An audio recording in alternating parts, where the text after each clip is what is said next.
Remember, my excellent drivers, you are responsible for the safe use of your vehicle and abiding by the state or territory rules that you are driving in, and that, of course, includes mobile phone usage.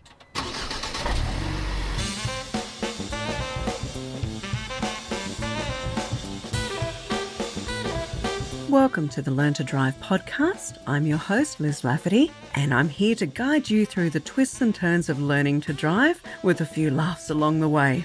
So whether you're a newbie trying to figure out why the car keeps beeping at you, or a seasoned road warrior who still can't parallel park without causing a minor traffic jam, I've got you covered.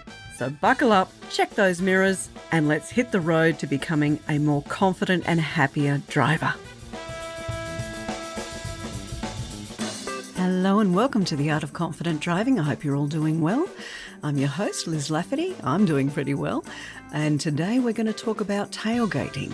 Is it illegal? Is it really all that bad? Well, let's find out. All right, guys, tailgating. Oh my goodness, it's one of our biggest complaints about other drivers on the road. And yet most of us have done it at some stage, or at least been victims of it. And if we're victims of it, it's not fun. It's distracting. It's unpleasant. But if you're the instigator, if you're the one who's doing the tailgating, why? That's what I'm going to talk about today, is why do people tailgate? There are some reasons that people think are valid to tailgate, but as you're going to find out, there's no real reason, guys. And yes, the number one type of car collisions that most people have been involved with in a study by one of the insurance companies here in Australia, nose to tail. So yeah, that's otherwise known as a rear end collision. In other words, the car behind has run into the back of the car in front.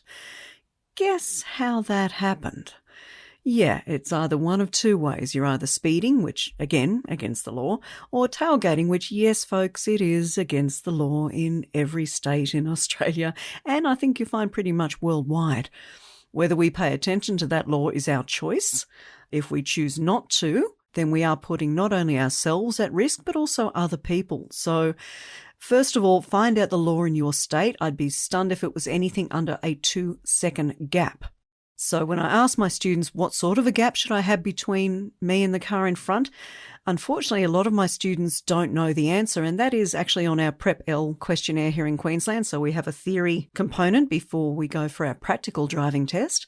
I will say they've done a lot better over the years. They've made it much easier to understand, but obviously this is one thing that is not working terribly well, because 90% of my students cannot remember a 2-second gap.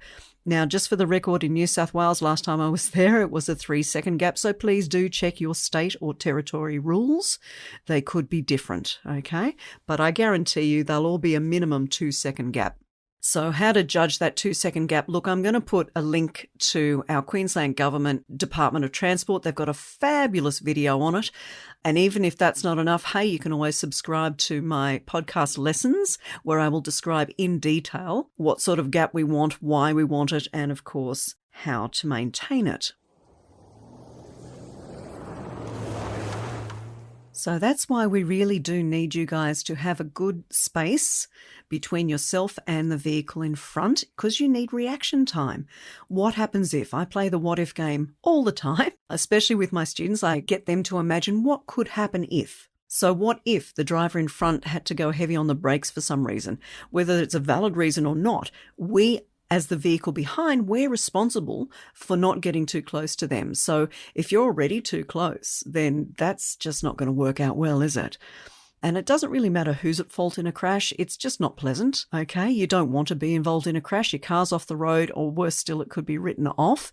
And believe me, you never get the money back. However much you've paid in insurance, it's very rare that you will get what you believe your car is worth. So look, that would be the first thing I'm going to say. You need to be thinking about your own hip pocket if you're tailgating. You're more likely going to really have to fork out a fair bit of money to get back what you wanted. Your insurance premiums will go up. Hey, there's lots of reasons not to tailgate, but that's a pretty good one. Money, none of us have much to spare these days with the cost of living. So please be aware of that and say, okay, that's a choice I'm going to make. I'm not going to travel close to the car in front because I don't particularly want to waste my money. Oh, and of course, I nearly forgot to mention the fines. if you get caught. They are actually quite high at the moment. Not that they shouldn't be. They should always be quite high, in my opinion. But at the moment in New South Wales, they've got a $448 fine. Here in Queensland, our fine at the moment is $376. New South Wales has got $464, Victoria $248, South Australia $390, Western Australia $200, the ACT is $420, and dear old Tasmania, aren't you fabulous, a maximum penalty of $1,950. Wow, good for you guys. Well done. You really do want to clamp down on that tailgating, don't you?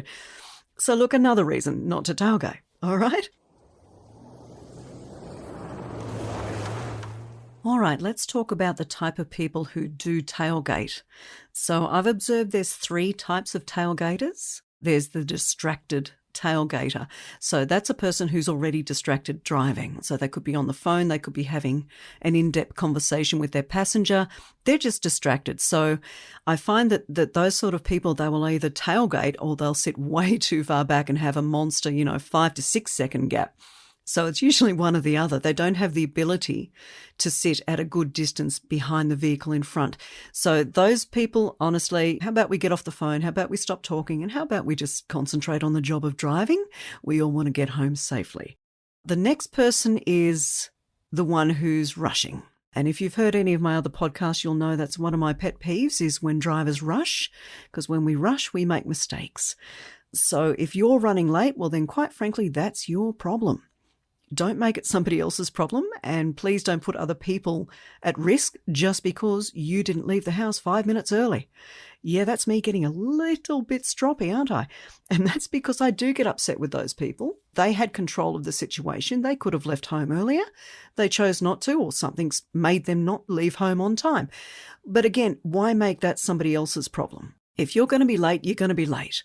Just text them before you walk out the door, say, sorry, I'm late, and just sit back and relax and enjoy the drive, knowing you've already informed the person you're going to be late, everything's fine. And yes, I know there are some people who literally have to clock in and off at work. I've done it. I did it a long time ago. And if you didn't get there on time, you'd miss out on 15 minutes of pay. Again, you're responsible for getting to work on time, and that means not racing around like a mad person on the roads. Okay, leave 5 minutes early. So that way you're nice and chilled when you get to work. Okay. So I do see a lot of people tailgating when they're obviously in a rush. They're just aggressive and they want to get somewhere. Well, next time, relax, leave earlier so that you can enjoy the drive. All right, the last person, he's the most dangerous, he or she, are the most dangerous drivers to me when it comes to tailgating, because these are the serial tailgaters. In other words, these people, they just tailgate everybody. It's just in their DNA, it's in their nature. For some reason, they want to have these risks. They want to sit close to the car in front no matter who it is. These drivers also probably have not been caught. If they had been caught, they're probably less likely to do it. But that's the thing. If we don't get pulled up on our mistakes, then we're more likely to say, well, I got away with it there, so I'll do it again now.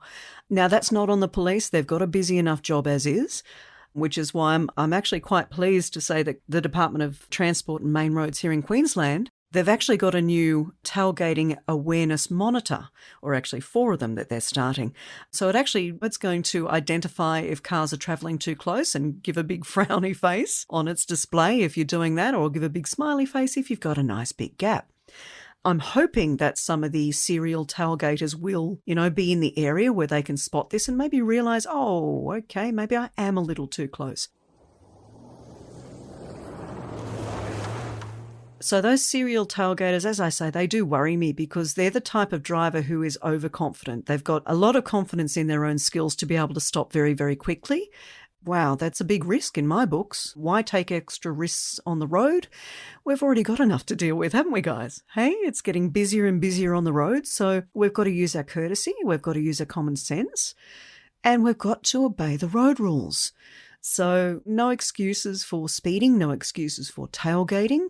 It is against the law. And one day, fingers crossed, those people do get caught. Most people will get caught for speeding pretty easily because a lot of us don't know the cameras are there. I personally haven't done speeding in, I think it's 25 years. So, yeah, I just don't bother anymore. Why would I want to give my money to the government? They've got enough. They're already wasting a lot of it, I'm sure. Seriously, guys, don't give the government another reason to put their hands in your pocket.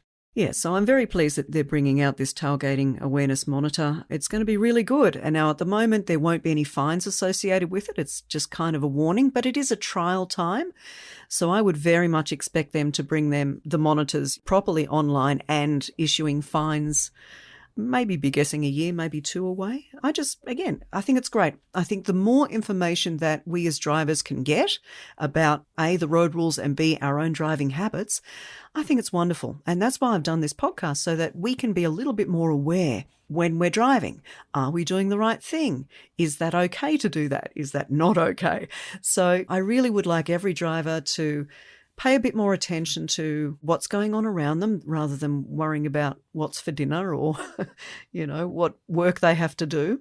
When you get into a car, it should be your nice, safe space. Nothing can annoy you in there. And so don't let other drivers annoy you, including the tailgaters. I do give plenty of tips on how to deal with tailgaters on lesson 4 in the subscription area of the podcast. Because obviously being a driver trainer, I've dealt with tailgaters for many years. But there is one reason that most regular people will tailgate. And I do want to talk about this. And this is a bit of a heavy topic here because it's going to maybe ruffle some feathers. So I'm going to say it. People often get tailgated when they're going too slow. Now, as a driver trainer, I will not allow a student onto a road unless they're capable of doing close to that speed. When I say close, I don't mean 5 or 10 under. I mean close, within 3 or 4 kilometres. So if we're in a 60-kilometre zone road, I know that my student will be capable of doing that. Even on their first drive, I will be talking them through it. But if they're not capable of controlling a vehicle at 60, then that student needs to stay in quieter, slower streets until they do gain the car control that they're after. Okay, that is needed on the busier roads because truly nobody wants to get tailgated. So just to clarify, that first drive with me, they'll only be heading out to 60-kilometre zone roads if they've had lots of practice with mum and dad beforehand. A good 15 hours would be lovely. And if they've been with me, well, then they would have absolutely started in the back streets and stayed there until they were ready. So don't bring about trouble. So I see parents often unaware of what's going on behind them. Guys, you have a visor on the left-hand side, on the passenger side of your car. Pop that down and you'll notice there's a mirror. And it's not just for doing makeup or checking out your hair. You can actually see what's going on behind you.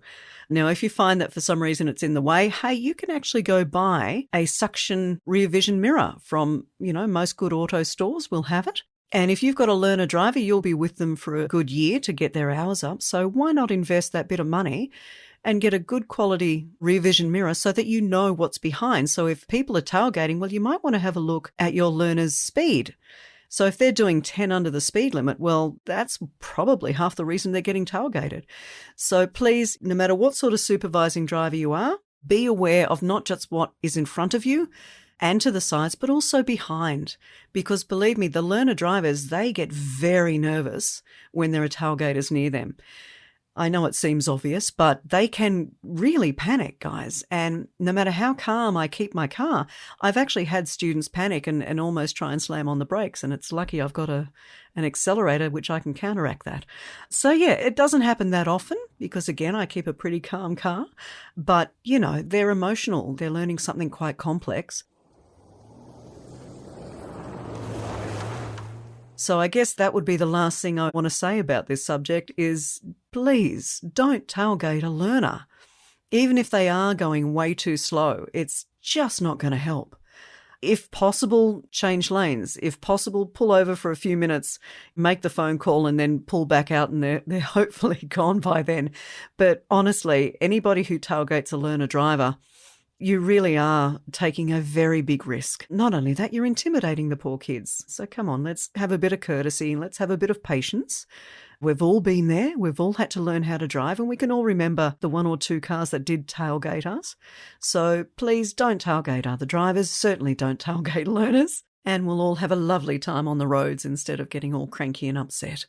So, yeah, guys, please, the takeaway from today, don't tailgate. Leave a good space and make sure you've got reaction time. We all want to get home safely, so let's all do that and let's enjoy the drive as we go. So leave the house a few minutes early so that you can. All right, my friends, stay safe. I'll catch you next time. And my full driving lessons are available on Apple Podcasts and the artofconfidentdriving.com website, where you will get access to instructional videos. Remember to relax and enjoy the drive. See you next time.